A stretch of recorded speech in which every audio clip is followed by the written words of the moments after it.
Самый любимый аромат Саши Грей. Он не про нежность, а про то, как тебе сначала говорят только поцелуй, а через 10 минут уже стоишь в чулках на кухонном столе.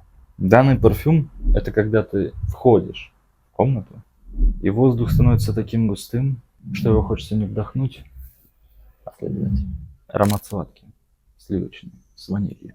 Но при этом у него есть характер. Он не девочка из обложки. Он девочка, которую нельзя забыть после съемок. Когда Саша надевает этот парфюм, у мужчин начинается внутренняя борьба. Нюхать Сашу или вести себя прилично. Как правило, проигрывает приличие. Но он держится долго, как хорошее взрослое кино.